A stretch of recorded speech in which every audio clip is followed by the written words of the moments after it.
share, and subscribe. Ring the better and like. Magandang araw. Yan nga po yung aso ko, si Kopi. Walang magawa kaya yun.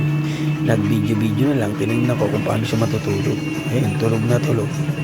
Yan yung aso ko, si Kopi. Yan yung aking makulit na aso. Na kumuha ng kulit na mahaba ang balahibo. Binidyo ko siya ng binidyo. Kinukulit ko nga Sabi ko, Kopi, tingin naman. Dumingin lang. Tapos tumingin sa kabila. Ayan, kinukulit ko nga siya dyan ng kulitan. Lumipat. Nahiga uli. Yan ang kala mo mabait. Makulit yan. Tulog uli siya.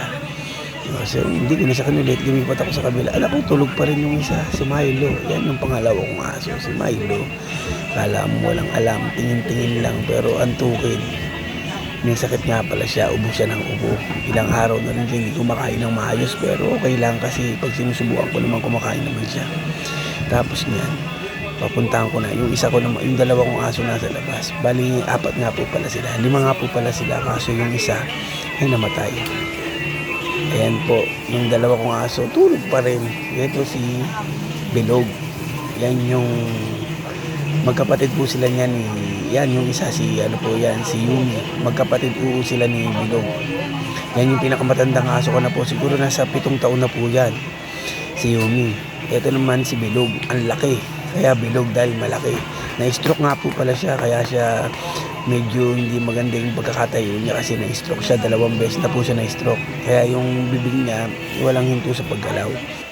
Ilang araw, ilang buwan din siya nung nakahiga lang, pero kumakain. Kahit nakahiga lang, umiinom ng gatas. Kaya yun, nakarecover. Yung pangalawang stroke naman niya, yun naman gumalaw yung bibig niya. Tapos pag gumagalaw yung bibig niya, naglalaway siya, pero nakarecover pa rin.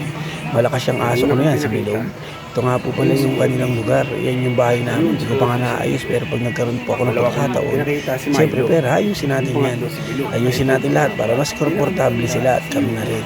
Pero malilinis po yan, kahit ganyan mga yan, walang amoy yan. Malilinis na aso ang aking mga alaga. Kaya masaya rin po kami. Ito nga po yung aking new vlog. Sana subaybayan nyo.